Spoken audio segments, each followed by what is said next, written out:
Hello and welcome to another episode of TWiML Talk, the podcast where I interview interesting people doing interesting things in machine learning and artificial intelligence. I'm your host, Sam Charrington.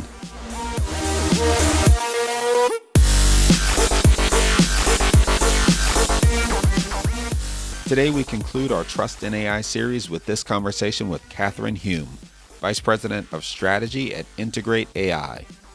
You might remember Kathryn from our interview last year on selling AI to the enterprise, which was TWiML Talk number 20.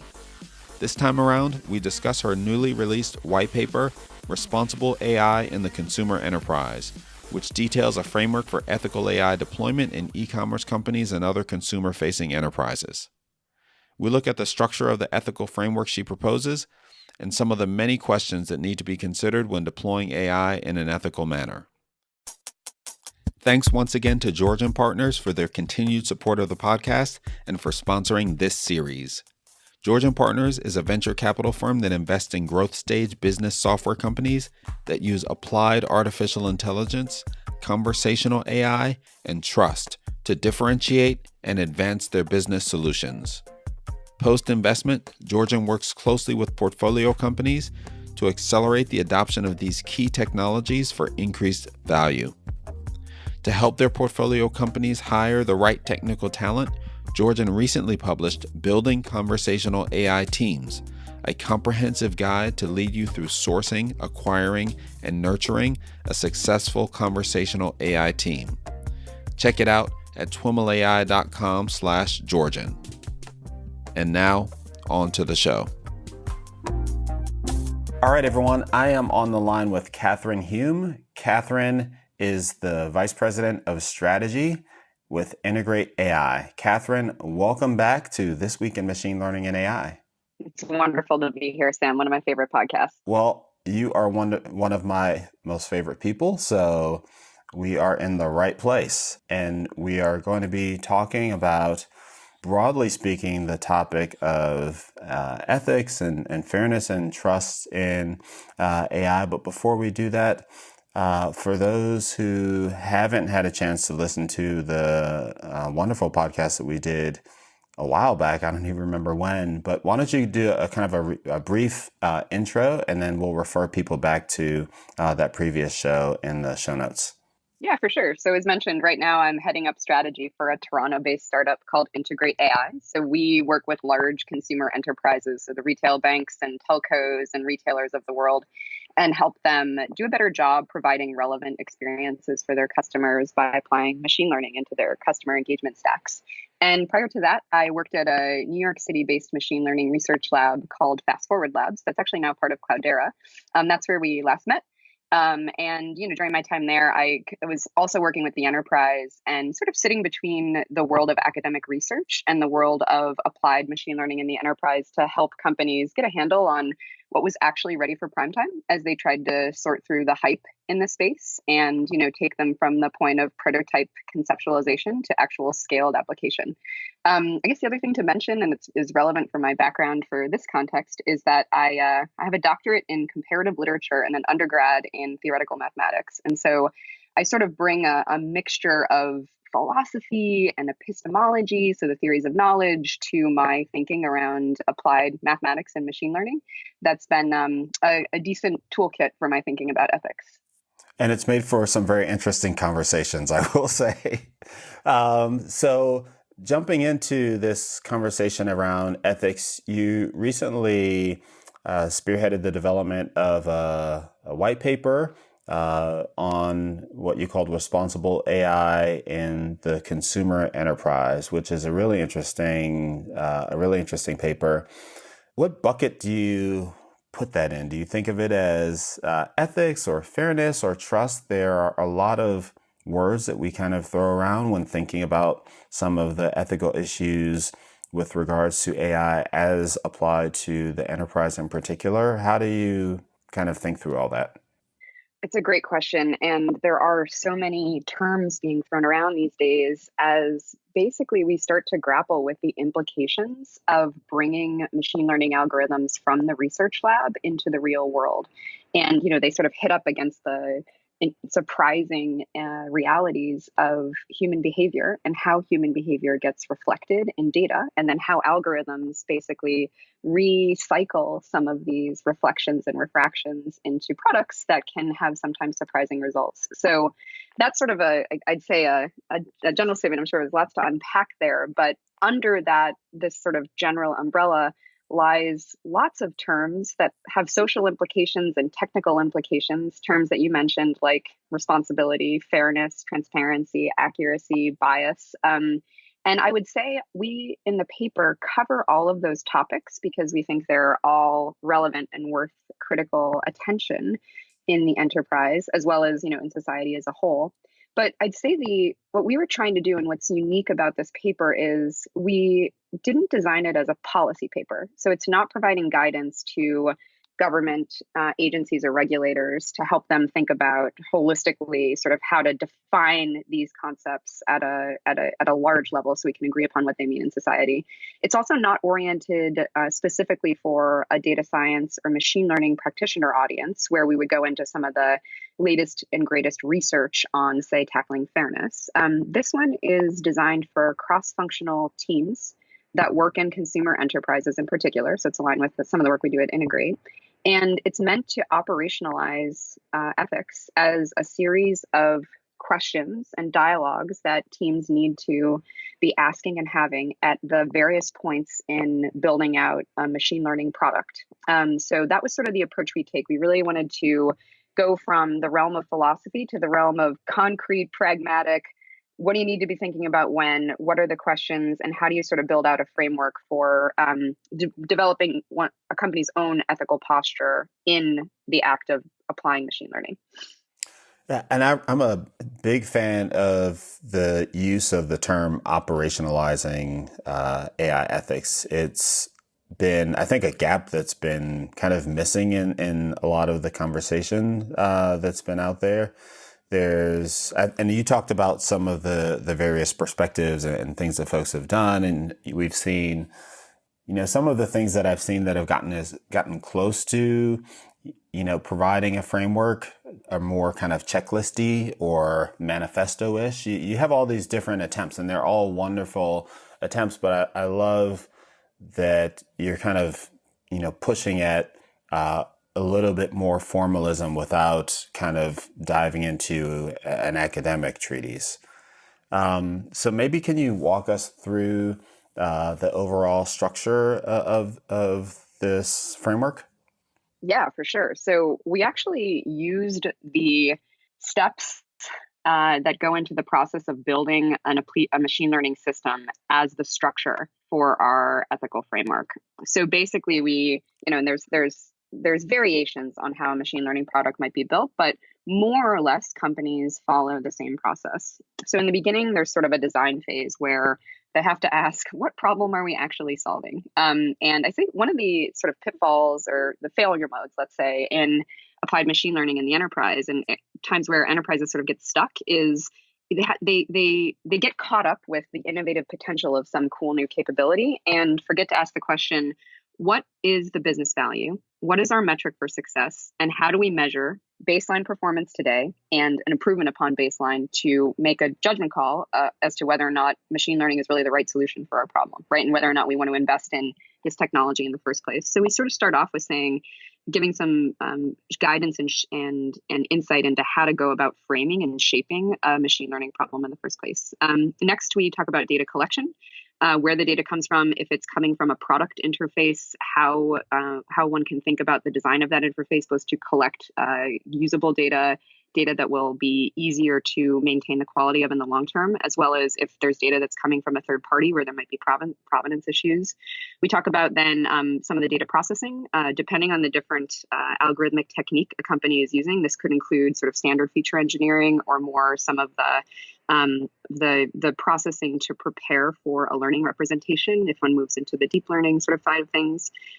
We talk about how different types of algorithms can present to different issues as it relates to fairness, bias, and transparency.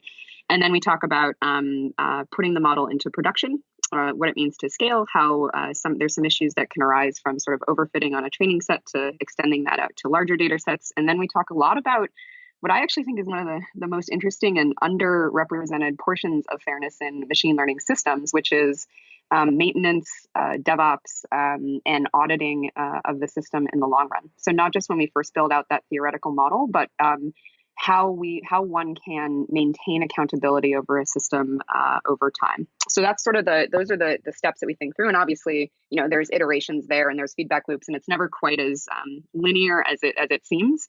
But that's sort of how we broke things down. Monitoring and maintenance, I think, is underappreciated, not just from an ethics and fairness perspective, but from a machine learning perspective in general, right? There's a lot of focus in the industry on modeling and not quite enough on getting that model into production and the care and feeding that's required to make sure that the model is fresh and to protect the business. Yeah, there's sort of a meta point to be made here where, in this framework, we talk a lot about the interdisciplinary cross-functional questions. And this is sort of why it's framed more as we don't have the right answer. We can't reduce this down to a checklist where you just have to press X button, press Y button. It's rather, this is the checklist of questions you need to ask, and the answer is going to depend upon the context. And therefore, it needs to be a collaboration between, the legal team, the business team, the data team, the algorithms team, the engineering team. And that shows up at every point in the process. But if you think about this endpoint where it's around, maintenance, operationalization of systems, et cetera, there too, there's some machine learning scientists who go so far as to build modular code and then put that out and scale it into production. But most of the time, this is going to then be collaboration with what Andrew Karpathy would call software 1.0 folks who, are working in a slightly different code stack and are representing and modifying the initial mathematics in the models to turn them into scalable, reliable software. So it's kind of all about the handoffs, the collaboration, and then finding a way to translate between two different language systems, two different modes of working to do the hard work of making these systems thrive in production. On that point of translation, you also explicitly talk about some of the softer topics, people and communication. I don't know that you explicitly mentioned culture, but I imagine that plays a big role in this as well, a huge role. Can you talk a little bit about those topics? Yeah, for sure. So let's break it down into two. So in thinking about culture, it's interesting. I recently heard DJ Patil give a talk at a ethics conference that Scotiabank hosted up here in Toronto. And he was mentioning that one of the key requirements for success to deploy AI ethically is to have a channel of resistance, right? To basically almost like a what are those things called where it's like the bat line, right? So it's like a channel where you're allowed to dissent, right? There's sort of like the accepted protocol, but people are empowered and they have the right to raise their hand and say, I don't think this is okay. So that's sort of, I think there's a huge cultural implication there where teams are empowered to have a voice and to think critically about what they're building, and also to be stimulated and challenged to not just accept, the base technical answer in building a machine learning model, namely that, we've decided that our objective function is X. We're going to measure accuracy using, sort of the following measures. And I guess like one of the idiosyncrasies or the uncomfortable paradoxes of, say, rendering a model fair is that often to make a model fair requires a little bit of a trade-off on its accuracy if one is just reporting on the performance of the model in its, sort of in its normally functioning fashion. And it comes off as counterintuitive, right? Because like the scientists that are building the models are thinking about measuring their performance according to the set of constraints that they've learned in school and that they've been applying. And then to come into that and say, okay, we're going to actually design this so that there's a cut on accuracy. And then the question becomes, well, who makes that call? Do I make that call? Or does this need to be a cross-functional dialogue with like the business team? Did they make the call on some of the trade-offs that we're going to incur if we decide to make a model fair as opposed to sort of more accurate? And so I think the translation questions are totally intertwined with the cultural questions, because there needs to be the foundation to enable these discussions to occur, to start to get traction in the first place. It's not just let me download my fairness module from the cloud, and the next thing you know, everything's going to be fine. There's work to try to build out sort of open source scalable toolkits to address fairness, but we're still so early in the process, and there's still not even alignment across the technical community on what fairness means as a statistical problem. So we've got a lot of work to do to figure this out. That makes me think of a couple of things. This notion of a channel of resistance calls to mind an article that I came across yesterday, maybe, very contemporary, about how Google is experiencing, internal turmoil is probably too strong, but there are very vocal kind of employee factions on two sides of the issue of the company's involvement in China. And that kind of suggests, in the context of this notion of a channel of resistance, that they have a very strong culture of supporting and allowing that kind of resistance, which kind of bodes well for their ability to, at least in this particular area, support making ethical decisions around AI. Is that consistent with what you see? That's a great question. I'm certainly not an expert in what's going on inside Google these days. Sure, but I not do. Yeah, for sure.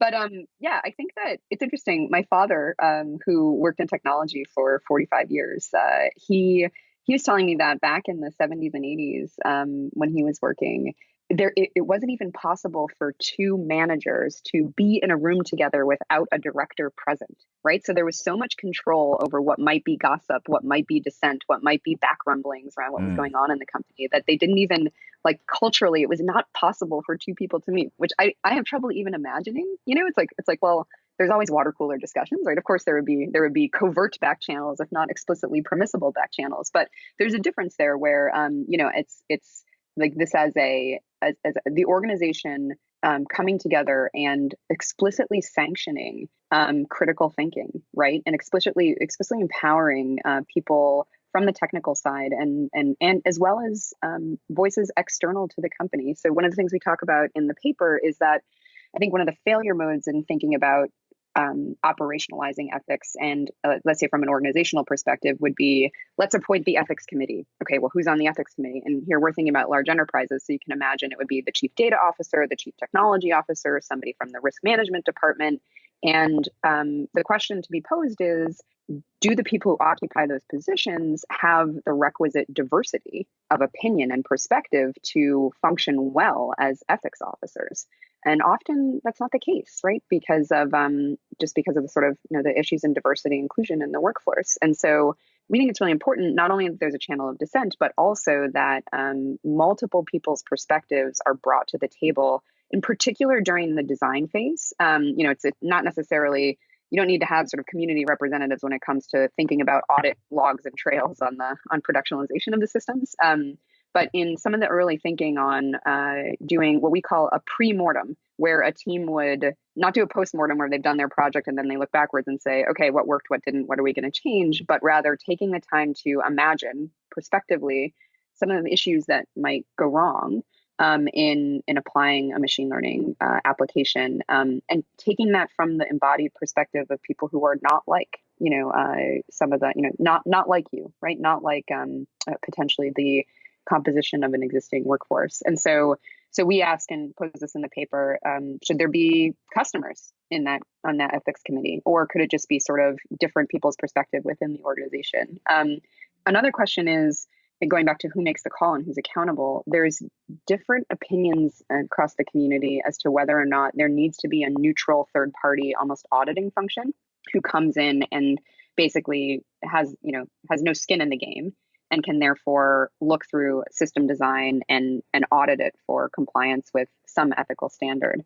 That makes sense to me, but I don't think it's enough, because, as we say in the paper, if you sort of wait until the end and then go back through a system and see where it might have ethical pitfalls, there's a lot of wasted time. And there's so many in the moment pragmatic decisions that technical teams can make to save themselves the trouble of, say, implementing a neural network when the use case requires a level of interpretability and transparency given regulatory requirements, and they could have sort of just selected a different algorithm earlier on and avoided the subsequent requirement to redo work to meet regulatory or ethical requirements. So maybe let's walk through some of the key questions that need to be asked at these different stages. Is that a good way to go through this, you think? Yeah, let's do it. Again, you kind of start with this notion of kind of problem definition and scoping. What needs to be thought about there? You just kind of talked about some of it. The way you define a problem is going to have direct implications on, I guess I'm kind of blurring the lines of problem definition with the whole neural network thing, but let me kind of roll that back and say, what are some of the questions that need to be considered when we're thinking about problem definition and scope? Sure. So I'll talk about two that are partially just about all machine learning products and also have implications in ethics. So one is, how much error can the business tolerate in its predictions? And so as I think through this, it's a contextual question where, you can imagine Amazon using a collaborative filtering algorithm to recommend products and personalize products to its customers. So there, what's the worst case scenario if Amazon recommends that I buy a toilet as opposed to buying Tolstoy's War and Peace? It might be humorous. I might be like, well, this is funny. It could have implications. There's a couple of sort of horror stories where I believe somebody bought an urn for their after their grandfather died, and then subsequently they were sort of presented with all of these morbid death trinkets. So obviously that can have some emotional impact on a user, but more or less, like, a recommender in a commercial setting is one that can tolerate a relatively high level of prediction error, and therefore, machine learning team doesn't need to work until they get to super high precision around accuracy, recall, et cetera. So just thinking contextually about that is does have both pragmatic implications as well as ethical implications. Areas where I've seen this gone wrong is in use cases where a business, like the end users, have a psychological perception that they need to have certainty from their system. So this is classic in, say, auditing. And I think we talked about this in the last podcast where, if you're a Big Four consulting firm and your job is to audit 10K statements for your clients, there's not a lot of error that can be tolerated in those predictions, because the whole name of the game is to assure whatever that may be, at least from our psychological perspectives, that yes, indeed, this 10K statement is in compliance with the general acceptable accounting principles, right? So that's these fundamental questions in the output of machine learning algorithms, which aren't deterministic. They can vary over time, but that this power broadens the applicability of what we can do with software systems today in such amazing ways. Can have ethical impact if certain users of your population are not as well represented in a data set, and therefore the performance on the algorithm as it relates to the accuracy of predictions for products or services or whatever, whatever for them is less sound than a population that's better represented. One of the other ones that I really like to think about actually was inspired by Jonathan Zunger in his super awesome article, Asking the Right Questions about AI, where he talks about how rigorous and precise we need to be in determining what our objective function actually optimizes for. So he gives the example, the much cited example from the ProPublica recidivism prediction algorithms, where the impression that the end users of the system had, the judges, was that this system would tell them the likelihood that somebody would recommit a crime as a function of the sentence that was given to them. So if they're given a 5-year sentence, low likelihood. If it's a 2-year sentence, they haven't been punished enough, and there's a high likelihood they're still they're gonna come back and recidivize. What he shows in that article that I think is so deftly done is that what the system actually measures is the likelihood of conviction, which is a very different problem, right? So it becomes clear to us that it's like, oh God, well, of course African Americans are going to have a higher likelihood based on past precedent. And so I see that all over the place in businesses too, where a business team might think, that they are optimizing for, let's say, long-term revenue from a credit card customer. When actually, if you look at how the algorithm's been designed, it's just plain old conversion. So they're not actually trying to get great customers. They're just trying to get more customers. And that has both business impact because, you might be getting a lot of customers, but that might not actually lead to long-term revenue. And it has ethical impact because the customers that you end up converting might not actually be sort of like well served by the lines of credit that are given to them. And therefore, just being precise on sort of what our target variable is and what the implications are and optimizing for that has, again, both business considerations as well as ethical considerations.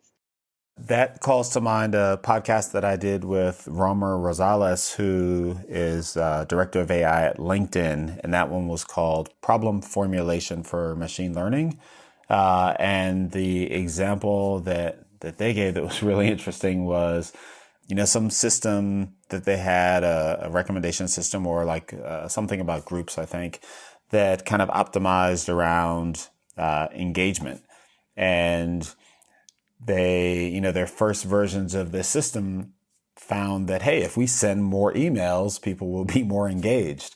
But it didn't really capture kind of the quality of the engagement that they were looking for, or the notion that they can piss people off by sending too many emails. And the big takeaway there that I found interesting was that while this problem formulation, even in your model, is kind of the first step, it's a very iterative process, right? You start someplace, you experiment, you learn, and then you can continue to evolve the way you define the problem and the nuance that you incorporate into that problem definition to kind of more closely zero in on what's really important. I really love that you're saying that it's an iterative process, and it's absolutely right.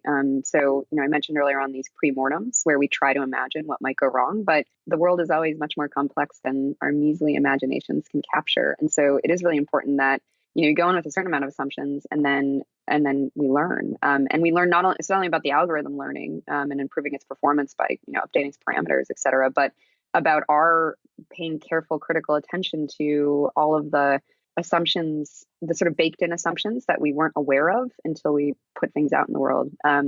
It's funny. Nick Bostrom has the famous anecdote about the Paperclip Maximizer in superintelligence. Right. So if folks aren't familiar with that, it's basically, we designed this system that's optimized to create as many paperclips as possible or in the fastest amount of time. I can't remember exactly how it's formulated, but it leads to this, the algorithm realizes iteration after iteration that humans are the blocker in paperclip production. So it's like, all right, let's exterminate the humans, and then we can just mine all the aluminum in the world to our heart's delight. And when I first read that, I was sort of like, oh God, like it pricked up my sensitivity around what I consider to be the sort of dangerous discussions around existential risk from AI. But the more I think about it, if you view it as a fable, it's a powerful fable because, as you just described, optimizing for engagement, optimizing for some localizable, measurable, variable, observable variable, can have drastic implications that we're not aware of. And what I like about the iteration is it needn't be that we succumb to the all-powerful paperclip maximizer if we are aware of the fact that there are risks in our reducing down the world to a quantitative, measurable, optimizable frame, but then keeping our lights, our eyes open as we learn to know that this is indeed a reduction, to know that these systems are not super intelligent. They're correlation, gradient descent, search space optimizers, right? That's it. And obviously there's incredible progress going on in the research community, but if we humble ourselves and humble our interpretation and actually realize how limited these systems can be, then it forces us to open our minds to think about the critical questions we need to ask from a values perspective as we and to empower ourselves operationally through these this iterative learning to fix things.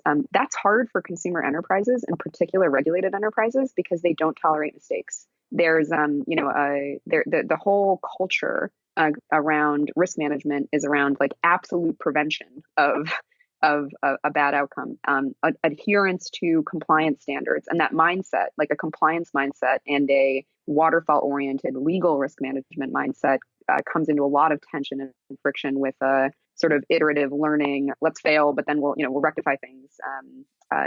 Approach that is often required for machine learning. Right. Yeah, and it also echoes very strongly back to the kind of the sixth step in your process, this monitoring and maintenance. If you're not monitoring the resource consumption of your paperclip maker and its secondary implications, you can't really effectively refine problem definition in the next iteration. Yeah, my VP of engineering will be delighted to know that, I used to be really bored by things like logging, measurement. I was like, oh God, this is the most boring stuff. I want to think about like algorithms and math. And now I'm endlessly fascinated. I have a lot of respect for the technical specifications and the rigor that goes into building an auditable system.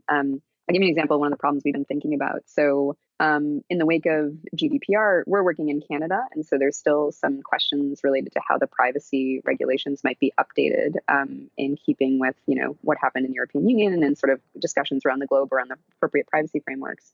But the more progressive enterprises are acting as if GDPR were international and global. And so one of our customers was thinking about storing predictions. So, build out a machine learning model. It's in the marketing space, so it's recommending which action would be the next best action or offer for different customers. And when that prediction is made, there's the data that went in to train the model, but then there's the output of the model at a given moment in time. And so we were thinking, what if sometime in the future, right now we're November 29, 2018. What if on April 11th, 2019, a customer has a question about why they were served some particular offer, back 6 months ago? And so, how would one resolve that if the model is indeed updating over time, and if the output of a prediction in April is going to be different than it was in November? And so, just keeping that log, right? Not only thinking about logging data, not only thinking about sort of logging, anomalies in the system, but indeed logging this derived data that GDPR would call a profile, or some sort of some probabilistic output of a person's likelihood to act on something.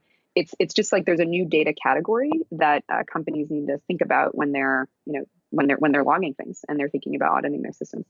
So we should probably move through this list a little bit more quickly. Number 2 is design. Let's talk about that phase with regard to the questions that it should be prompting. Yeah, so we were thinking about design here from a front end perspective. So it's a big term, but we were sort of narrowed it down to designing product interfaces. And the questions that we think about here are a lot around how you collect data, both so that you are reducing some of the ambiguities. If a question's hard for a person to ask, people are probably going to give answers that lead to low quality data, as well as some of the representational harm that the way in which data formats are presented could cause to people. So an example I like here is gender. So right now, I think Facebook has 73, and I could be off on the precise number, but I believe it's 73 different gender categories. When there's 73 different categories, that shows that the variable is continuous and not discrete, right? So if there are 2 or if there are 5 categories, and we can easily be like, I'm one of these 5, it's probably discrete. But here it's this strange mapping of something that is it's hazy, right? It's continuous, and nonetheless, our systems, we need to put them into a tabular format, and that it leads to these interesting representational questions underneath the scenes. And then the third thing we think about in design is this a human in the loop system, or is this a completely automated system? Because there's different legal and liability questions associated with either approach. And so is there, as part of this, does the cross-functional aspect of this framework get represented in the design phase? Do you need to be, I guess I'm thinking of, and in fact, I think I remember reading in the paper you kind of referring to Agile Ethics or Agile. The word Agile came up somewhere, and this in particular kind of calls to mind the whole, do design with your customers from, traditional software development, agile applications? Yeah, so I quoted the term Agile Ethics from Alex Dunn, who is the executive director of a company called the Engine Room based in the UK. I think she's fantastic. And I heard her, actually, she had a blog post about the term Agile Ethics that came out during Access Now's RightsCon conference in Toronto in May. And I met her there and I was just like, oh my God, I love it. That's exactly what I'm thinking about. And so it's funny, I've used the term Agile Ethics at the bank, and the what this does not mean is that, like, we can sort of update our principles on a day-to-day basis. So one day fairness means, equality of opportunity, and the next day it's equity of outcome, right? That is not what I mean by Agile Ethics. What we mean is that ethics need not be that one-time final compliance review of a system. It should be embedded into the phases of an agile product development methodology. And then the second is, as it relates to design. So this is going to be the front end of the system. Consent is a big question here. So in thinking about, how are you going to represent a consent mechanism to your customer? Is it going to be, as we know, the sort of standard tacit, here's a 55-page legal document that nobody reads, but in order to play part in society and the system, you just sort of tacitly accept it? Or is there a way to represent it in a friendly, so not sort of cumbersome way, but to make privacy a little bit more legible and meaningful to users now that we care about it? I think it's heartening to see that more and more people are seeming to care about it in the wake of some of the privacy breaches that have occurred over the past year. So speaking of privacy breaches, data collection and retention. Yeah. These are big issues here. And in fact, probably, this is maybe an area that's more obvious to people when they're thinking about responsible AI and ethics, or at least it, comes up frequently, right? Because from a privacy perspective. Is it broader than people tend to think?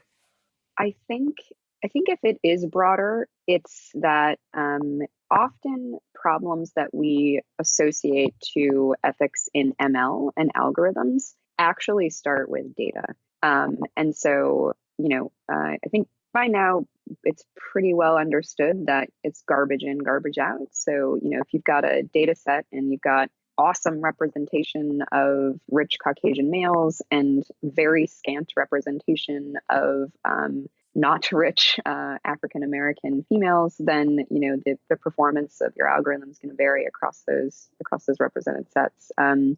So I think what's tough is actually solving this, in such a way where companies think about modifying how they are collecting data and how they're storing it, so as to sort of address this problem at its roots and its foundation. It's one thing to note that it's a problem. It's another thing to go through the changes required to update your data collection and retention procedures. I think the other one is from a risk management perspective and information governance. Prior to ML, the sort of rule of thumb would be, if you don't need the data, delete it. Do you know what I mean? There's of course stats. Or you don't need a particular attribute as well. You don't need an attribute, and if you don't, and think about email, like email retention. So, like in the information governance community, there's going to be e-discovery and evidence and production requirements that mean that for a certain period of time, things need to be saved and stored in case there's some question, in case files need to be reviewed. But once you're outside of that, it's just like, God, get rid of it. Obviously, it's cheaper to store massive data at scale now. So that's the sort of the economics of that have shifted a lot over the past 20 years. But from an ML perspective, this came up once in a discussion with a financial services firm that wanted to capture seasonal irregularities or seasonal regularities across multiple years in a particular domain. And if the retention folks, going back to cross-functional collaboration, say, delete after year 3, and then the machine learning folks come in and they say, oh, no, but we don't want to overfit to the recency. We want to actually have sort of a more historical view. There can be misaligned objectives, I'd say, in terms of what to retain and what not to retain. Yeah, I was just having a conversation with a manufacturer in the transportation industry, and they were talking about or we were talking about cultural implications and culture clashes kind of along these lines. And the same exact issue came up. They're collecting all of the sensor data about, how their vehicles are being used, and their retention people are telling them to, throw it away and, do things like kind of early anonymization. And they recognize that they don't really know what the potential future value of this data is and how they may want to use it. And they're kind of digging in, I guess, for lack of a better term, to kind of fight this long fight to try to shift this culture, or at least come to, some happy medium. And I don't know that there's any formula for doing that. I recently became obsessed with an anecdote about Henry Ford, who, as a byproduct of his work creating cars, he set up a bunch of sawmills in Michigan, and he invested in the sawmills so that he could reduce the bottlenecks in his supply chain for wood. So they could, make steering wheels and baseboards, et cetera, for the cars a lot faster. And in doing so, he had all these stumps and branches and sawdust, like all this leftover wasted wood stuff.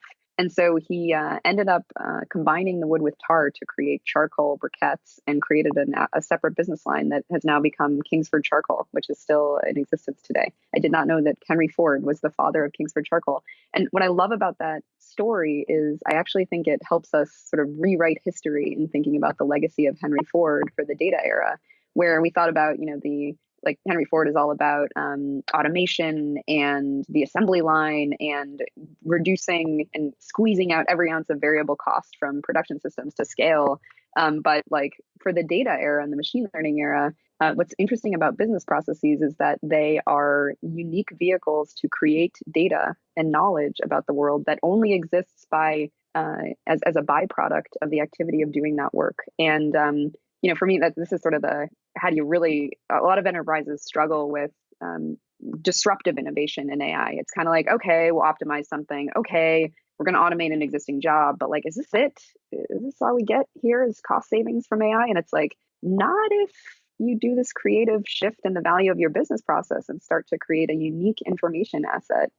However, as you just said, doing that shifts around, how we think about data and how we retain it. And when that data is created, Henry Ford, the wood itself did not suggest charcoal briquettes. It was human ingenuity that combined tar with the wood to create a new business line. And similarly, it's like, all right, so where does human creativity lie in this whole AI equation? Well, the data itself is not worth much. It takes our designing, our framing, our applying the right algorithm, our lining up the right backend architecture to scale this to create value. And that's not an ethical point. That's more of a strategic point. But I think it's like the essence of innovation with AI.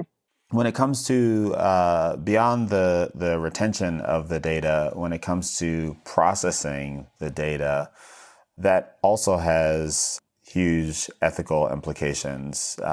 Can you talk through some of the areas that you explore around processing? I think the most salient point here has to do with a paradox of interpretability. So we tend to think that linear regressions are more interpretable and easier to control and govern than deep neural networks, because it's easier for us to align, which input, which feature with which weight is correlated to which output, right? And we say, okay, we feel like we have control over that. That's interpretable. What I think is happening there, and it's a risk that we haven't really thought enough about, is that we're actually displacing the lack of transparency from the machine to the person's mind. So when a scientist and practitioner comes in and analyzes the data and decides, which features to focus on, and when they're building out their model, there's lots of opportunity there for bias of some sort to inflect, which features end up being featured. Sorry, a little bit of fun. Which features matter? Which features they select? Part of that will be from analytic observation. It will live within the data, but there's just so much room, for human bias to come in and be shaping the choices that are made in selection of features without our being aware of that. And so that's, for me, that's sort of this, it's an overlooked aspect of data processing that makes us think a little bit more critically about this whole notion of sort of transparency and interpretability. And it's one where you have to sort of gut check yourself and be like, are we imposing our biases here? The other thing I talk about, and I think this could be a podcast on its own, has to do with some of the ways to think about data privacy in a machine learning first world, where we're sort of shifting from protecting a data point, so personally identifiable information in the form of my name, my address, my social security number, to obfuscating an individual within a distribution. So if you think about sort of, we've got 15 people in a room, how tall is everybody? What's the average height?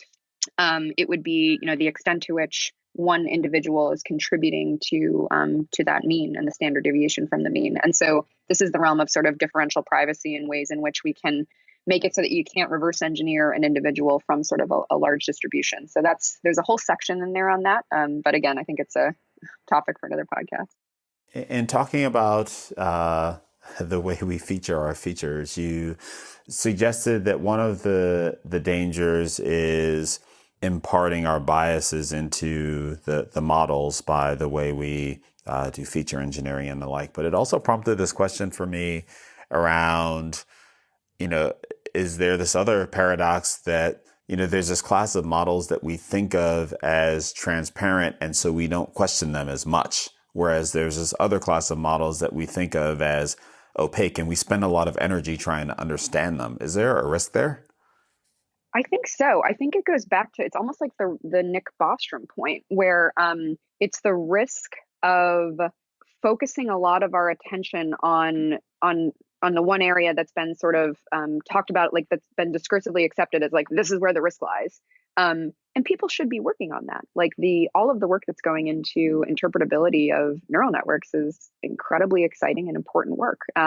However, I think there's a larger point that relates to even sort of the social stratus and the social importance of different type classes of algorithms in the community. That doesn't mean that linear regressions, logistic regressions, support vector machines don't have their ethical issues too. And it also doesn't mean that they're not worthy mathematical functions, for systems. At Fast Forward Labs, we always used to say, when you're applying ML, start with the simplest possible algorithm possible to solve your problem that can scale. And then once you've gotten baseline performance, then maybe experiment up with sort of some of the more complex models that can process hierarchical features and represent the data a little differently. But, don't start with the hammer when all that you need is sort of a chisel. So I think there's a larger sociological point wrapped up in your question as it relates to the sort of hierarchy sometimes of like perceived value in the scientific and engineering community where, and actually, and this shows up in the paper, I in my experience, finding a lawyer, people talk a lot about the sort of scarcity of PhDs in machine learning. Finding a lawyer who knows a lot about the law and also knows a lot about how machine learning systems work so that they can pave new ground in thinking about how regulations should evolve or how compliance practices should evolve to encompass like the realities of new technical problems at a deep level and not just a sort of a conceptual level. Mm-hmm. Those people are really hard to find. Wow. And I feel like they're heroes whose song needs to be sung a little more, So in the next step in your framework, which looks at model prototyping and QA testing, does this go beyond the model evaluation, I guess the statistical aspects of modeling, or is that the focus? A lot of it is around the statistics. So Q&A, is this basically test and control, having your test set, having your validation set, seeing how the model performs. And I think the particular ethical aspect of it has to do with subsampling areas of the model. So not just doing sort of holistic, how is this performing, but rather, are there pockets of a population where the model seems to be performing well for the majority group, but if you look at the minority, the performance is opposite. So this is often referred to as Simpson's paradox. So it's sort of a particular fine-grained comb on Q&A with an eye towards potential fairness and bias pitfalls. And then one of the other things we bring up in the Q&A testing are inspired by some of the work that Ian Goodfellow, who I know has been on the podcast, has done as it relates to basically tricking a model, a malicious actor tricking a model into metaphorical term, into from a QA tester's vantage point, seeming to perform well according to the standards that we're measuring the model's performance by, when actually it's been tricked into doing a misclassification or doing something, or having the wrong output. Your first point makes me think of kind of ethical unit tests for models. Have you come across a scalable framework for doing that, or does it not require anything special? I personally haven't seen it, but I wouldn't be surprised if someone's working on that. And I like the term. You should patent it. I know we're running out of time, but the sixth step in the framework is deployment monitoring and maintenance. We've talked about it a little bit already. Anything you want to add there? I'd say we've talked about it a lot. I'd advise folks to have a look at the paper if they're interested in it. And then I guess the one thing has to do with documentation. So not just sort of the the auditing and logging controls in the system itself, as well as all the proper DevOps on the tool, but also the hard work of documenting what choices were made, when, why. And there's questions around whether or not that's a sort of internal technical compliance tool, internal sort of cross-functional compliance tool, or also could be something that is presented then to end users so that they, with friendly language, so that if they have questions around the transparency of a system, there's communication on how frequently the model is updated, if it's possible to remove, if somebody decides to opt out of a system, what the retraining cycles for the models entail, and sort of a guarantee. There's a section in the paper where we say, well, what if you were to get a confirmation if you opt out of some data collection mechanism and a machine learning algorithm associated with it that's like, model's been retrained, you're removed, you're no longer part of this, you've been forgotten by the system. That might be overly cumbersome, but it's something we propose as food for thought. We've talked quite a bit about the paper. Is it easy for folks to find? I just pulled up the integrate.ai site and it didn't jump out at me. Maybe we can set up a place where people can kind of easily go to grab it. Yeah, you bet. If you go on the Integrate AI site, there's a tool, like a button or whatever, called Trust, and it's under that Trust button, and there's a page for responsible AI. But we can definitely find a way to make it a little bit easier to find. There's a website that's like devoted to it in particular, or a subpage on our website, but it's accessible through the Integrate AI website under the Trust tab. Okay. Got it. I see it. Easy enough. Any kind of final thoughts or words of wisdom? Yeah, I'd say just to sum things up, there's so much attention paid to ethics these days. I think it's wonderful that we're having these large discussions around AI in society, and that this technology is encouraging us to question our values so holistically.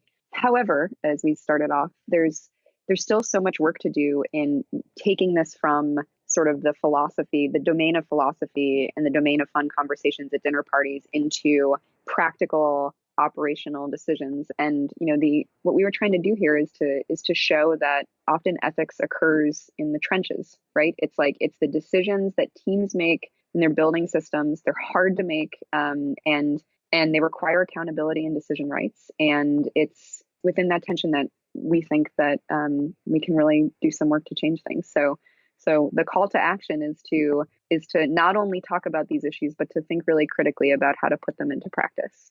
Well, Kathryn, thank you so much. Always wonderful to speak with you. We need to find a way to do it more often. Thanks for being on the show. Totally concur. It's great to talk to you, Sam.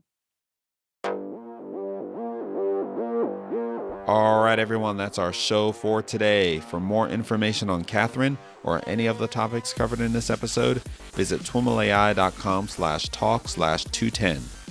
Thanks once again to the great folks over at Georgian Partners for their sponsorship of this series. Be sure to head over to TWiMLAI.com/Georgian for more information on their Building Conversational AI Teams guidebook.